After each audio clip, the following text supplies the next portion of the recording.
ახლა ნუ მოდის აღშფოთებები გუშინ დაიმართა საგარეო საქმეთა მინისტრების სამიტი ევროკავშირის ხვალ ევროპარლამენტის ხდომა ხუთშაბათს ევროპის ლიდერები იკრიბებიან და ყველგან არის მოთხოვნა კონკრეტული და ჩამოყალიბებული და სავსებით ისტორიული აუცილებლობით განპირობებული ახალი არჩევნები რეჟიმი აღიარებული არასოდეს არ იქნება და ყველა უბედურებას რაც მათ ჩაიდინეს და რაც სჭირ დაემატა ახალი ბრალდება საერთაშორისო კონვენციური დანაშაულის ქიმიური იარაღის გამოყენების სახით საკუთარი ხალხის წინააღმდეგ. ამათი გამოძიება და მასხარაობა, რა თქმა უნდა, არავის არ ჯერა, არავინ არ გაიზიარებს მათ არგუმენტებს, რომ დინარაძემ დაადგინა თვითონ არ გამოუყენებიათ ქიმიური იარაღი, ეს გახლავთ ბრალდება, რომელიც საბოლოოდ მოუღებს ბოლოს აი ამ საზარელ რეჟიმს დაამთავრებს მათ არსებობას სანქცირებასთან ერთად, რომელიც ასევე აქტიურად გაზრის წესრიგში და მიდის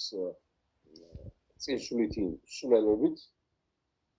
და მინდა გითხრათ, რომ ახლა ყვირიან ეს ბაბაშვილები და სხვა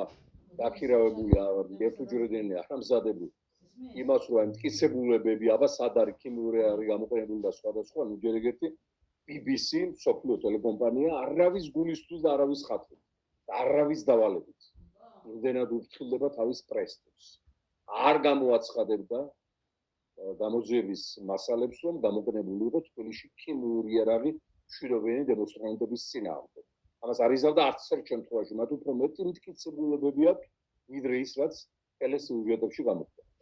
ეს რო იცოდეს აი ამ თავდასიებულმა ბიძინიჩებმა, რომლებიც რაკრაკებენ, რომ აი მტკიცებულებები სად არის და ასევე გავახსენებ, რომ აი ქიმიური იარაღის გამოყენებასთან დაკავშირებული ბრალდებებს შეეწირა ჰუსეინის გარემოცვა ჰუსეინიანად. ასევე ბაშარ ასადი კადაბზეც იყო ეგეთი რომელ კადაბზე. ხმები გავრცელებული, მაგრამ მაინც და მაინც არ დამტკიცებული ეგ ყველაფერი უადაგება. აი, თამაშია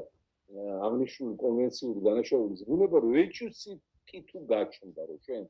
ქიმიური იარაღი გამოიყენიან მასთან მიახლოებული რაღაცა манипуляცია გააკეთეთ, ეს საკმარისია დასამთავრებლად. მაგრამ ვერც ახლა იმას ვერ უყურებს, სადაც ჰუსეინს ატომური იარაღი და ქიმიური იარაღიც, რის გამოც დაიწყო შეტევა ამერიკის შეერთებულმა შტატებმა რეჟიმზე და ვერც ასსაც ვერ უყურებს ქიმიური იარაღი და ვერ დაუმტკიცეს იურიდიული კრიტერიუმები.